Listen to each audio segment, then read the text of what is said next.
9천억 달러 이상의 외환 보유고시, 우리나라 외환 보유가 지금 4,500억. 네, 절반 정도인데 네, 그거를 절반이죠. 더블로 해서 특히 현금으로 갖고 있어야 된다. 네. 이런 주장을 많이 하시고 사실 제가 찾아봤을 때 설득력이 많이 있습니다. 네. 왜 그런가 하면 이제 우리가 97년도 IMF를 맞았었고 2010년도 리먼 사태 때도 위기를 왔었거든요. 네. 환율이 제일 좋은 신호입니다. 외환 위기에. 97년도에 환율이 2,000원까지 갔었고 2010년도에는 1,600원까지 갔었고 작년에 1,300원까지 갔었죠. 그렇죠. 코로나 사태 때. 예. 그다음에 지금 1,200원까지 올라왔습니다. 다시. 그러니까 다시 외환 위기의 그림자가 서서히 한국 경제를 덮치고 있다. 덮치고 있다. 그게 제 생각이고 지금 우리나라의 외환 보유고 4,500억 달러 중에 현금은 6%밖에 안 돼요. 6%예요? 네, 6%만 현금이고 95%가 30%가 미국의 국채, 나머지 20%가 미국의 국가 보정채라고 부르는데 LH 공사 채권입니다. 미국의 공공 모기지 주택을 공급하는 데가 프레디맥이라고 하는 회사인데 페니메이, 프레디메이. 프레디맥 그 회사의 채권이 한 20% 정도 되고 그다음에 미국의 회사채 뭐 이런 주식이죠. 그러니까 결론은 뭔가 하면 당장 현금화 하려 해도 현금화하기가 굉장히 어려운 겁니다. 것들만 예, 있네요. 그래서 예. 당장 현금화할 수 있는 게 6%밖에 안 되기 때문에 네. 외환 위기가 갈 가능성이 있고 두 번째는 대만은 유일하게 그 외환 위기를 안 겪은 나라입니다. 아시아에서. 일본하고 중국은 기축통화국이에요. 네. 위안화하고 엔화를 가지고 결제를 할 수가 있습니다. 그렇죠. 외환 위기라고 하는 것은 우리가 석유를 100% 수입을 하는데 결제할 돈이 없는 것이 외환 위기입니다. 외화가 없는 거. 예, 예. 우리나라 우리 가정도 집에 자산은 많아요. 땅하고 집은 많은데 당장 아파트 관리비나 이자를 못 내면 집이 파산하는 거죠. 흑자부도라 그러죠. 흑자부도죠. 그러니까 그게 외환 위기다. 그러니까 우리가 금 모으기를 해서 금으로 결제를 한 겁니다. 석유를. 사실 뭐 아무리 좋은 아파트가 있어도 내가 이제 빚을 갚아야 되는데 아파트 안 팔리면 부도나는 거 아니에요? 그렇죠. 현금이 없으면 망하는 지금 거죠. 그 얘기랑 똑같은 말씀을 그래서 하시는 이제 건데 우리나라는 괜찮은데 석유를 사올 때 100% 우리는 100% 수입하잖아요. 에너지를. 에너지의 99%를 한국은 수입합니다. 그러니까 석유를 사올 때 결제할 돈이 없어서 파산한 거다. 그 당시에 이제 금 모으기를 해서 2조 원 정도 그걸로 결제했죠. 금으로. 그러니까 전 세계에서 결제를 받아주는 것은 달러하고 금입니다. 그 두 가지로 결제를 해주는데 뭐 달러가 없으니까 금이라도 모으자.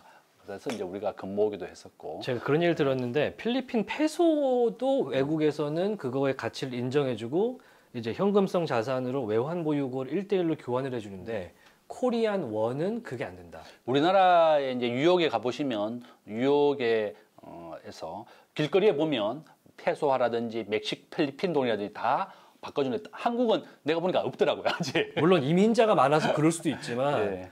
굉장히 나라의 위상보다는 그 화폐 가치가 아주 좀 낮죠. 떨어지지 않냐라는 말씀이시잖아요. 우리나라는 제조업 기준으로 세계 5위입니다. 정말 제조업이 강한 나라고 무역 의존도도 65% 세계 최고의 국가인데 이 국제금융시장에서는 굉장히 취약한 나라가 우리나라다. 대만은 외환 보유고가 GDP 대비 90%예요. GDP 대비 90%. 홍콩 120%, 싱가포르 120%. 아시아에서 굉장히 우량한 기업들이죠. 우량한 국가죠. 그렇죠. 우리나라만 GDP 대비 지금 현재 25%입니다.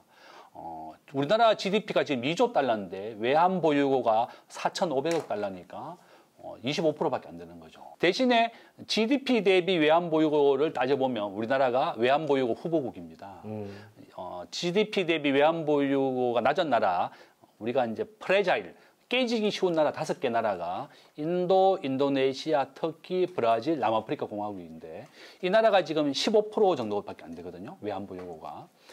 아르헨티나는 지금 6번째 외환 위기를 맞고 있어요. 그러니까 우리가 2010년도에 리먼 사태를 겪어도 우리 한국은행이 대비를 하지 않고 있는 거죠.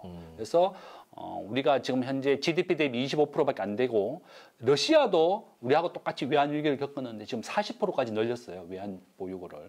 우리나라 정부만 한국은행만 그렇게 하는 거죠. 제가 이제 국회에 있을 때도 한국은행에 대해 자료 요청을 많이 했지만 이 한국은행이 외환 보유고라든지 운용에 대해서는 아주 비밀로 하고 있고 청와대라든지 국회에서 빨리 한국은행에 대해서 철저한 관리 감독을 더 강화해서 한국은행에만 맡겨놔서는 안 된다.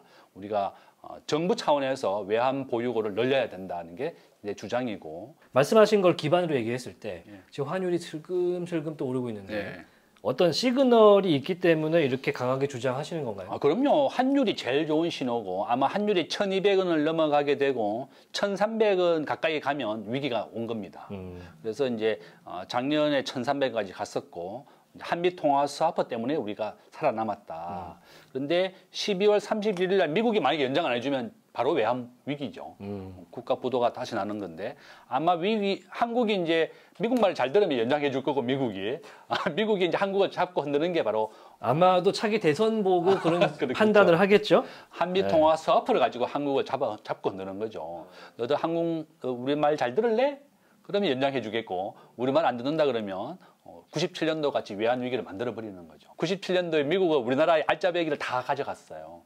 알고 계시는 외환은행 외환은행 가져가서 다시 이제 하나은행에 팔았죠. 1조 원 이상의 차익을 남기고 그 유명한 팔았고. 론스타도 있고. 네. 론스타가 들어가. 그러니까 우리나라에 있는 우량한 기업들 전부 다 미국이 먹잇감이죠. 야, 이거 한국이 너무 크고 한국에 먹을 게 많이 생겼구나. 그러니까 굉장히 그 몸집도 크고 먹을 게 많은데 취약하다. 그렇죠, 맞습니다. 그렇기 때문에 외환 보유고가 증액이 반드시 필요하고 현금성 자산. 네. 바로 그 환전할 수 있는. 네. 개인이 결론은 달러를 사는 것보다 미국 주식을 사는 것이 환율 상승에 대비하는 가장 좋은 지름길이다.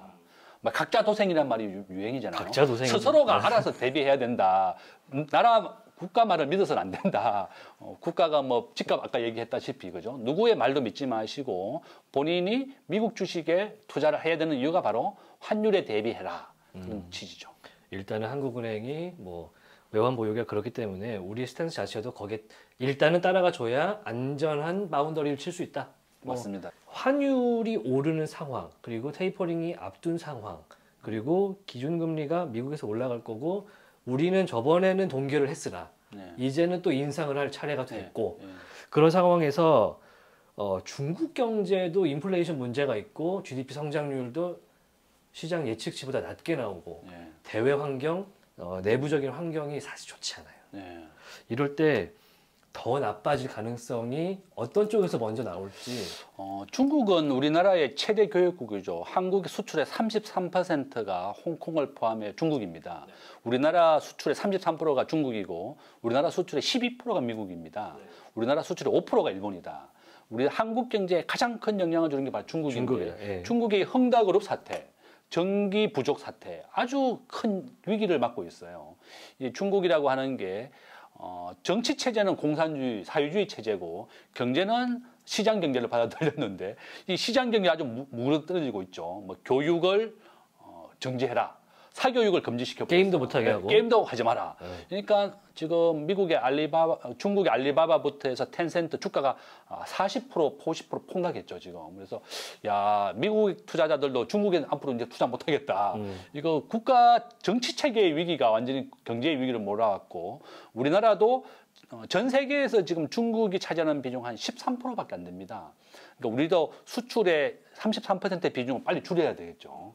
중국이 전 세계에 차지하는 평균 비중으로 낮춰야 된다. 사실 그게 쉽지가 않은데 말은 쉬운데 사실 중국 비중을 줄인다는 게 사실 뭐 이런 펜이나 뭐 뭘 사더라도 중국 거 안 들어간 게 없고 하다못해 뭐 박스도 중국말이 써서 택배가 오는 세상인데 이게 쉽지 않습니다. 그래서 개인이 할 수 있는 기본적인 투자 전략 중국의 비중을 좀 줄이면서 앞에 말씀 주신 거를 토대로 미국을 또 늘리면서 네. 그런 전략을 또 가지고 계시다면 어떤 게 있을까요? 아까 얘기한 것처럼 미국이 전 세계 주식시장의 60%를 차지하고 중국은 4% 차지합니다. 네. 그러니까 60대 4, 한국은 1.6%니까 2를 차지해야 되는 거죠. 그러니까 60대 4대 2 하는 게 전 세계 주식 비중이 제일 맞다. 60대 4대 2. 예, 그렇죠. 60대 4대 2다. 그게 전 세계 포트폴리오 상은 제일 맞는 거죠. 그러니까 이제 미국의 1등은 애플이고 중국의 1등은 텐센트죠. 한국의 1등은 삼성전자죠. 그러니까 이제 그런 비중, 세계 1등을 투자하는 방법이라 그러면 애플, 텐센트, 그다음에 한국의 삼성전자 순이다. 그런데 이제 결론은 내가 이제 시가총액 1등을 투자하려고 하는 이유가 뭔가 하면 한국의 기업이 2,200개가 있는데 매년 20개씩 부도가 납니다. 네. 미국이나 중국도 마찬가지다. 1%씩 사라지는군요. 예, 매년 1%씩 사라지는 거죠. 그래서 주식에 투자하거나 본인의 굉장히 소중한 돈이 있을 거고 또 대출받은 돈도 있을 것이고 그 파산한다고 하면 전액이 다 날아가는 거거든요. 그렇죠. 그래서 주식의 우리가 투자의 3대 요소가 수익성, 안전성, 황금성인데 안전성이 제일 중요하죠. 원금을 날리는 것은 정말 위험한 거죠. 그렇죠. 그래서 제가 이제 뭐 우리 학생들한테도 원금을 날리면 안 되니까 안전하게 하기 위해서는 시가총액 1위를 1등, 해라. 1등을 투자해라. 그러면 제일 안전하다. 그렇죠. 사실 하다못해 뭐 그 큰 회사 쌍용차도 이제 뭐 상장 폐지가 되는 마당에 뭘 믿을 수 있겠습니까? 그래서 이제 특히 미국 주식 1위를 기반으로 사라. 맞습니다. 네, 말씀입니다.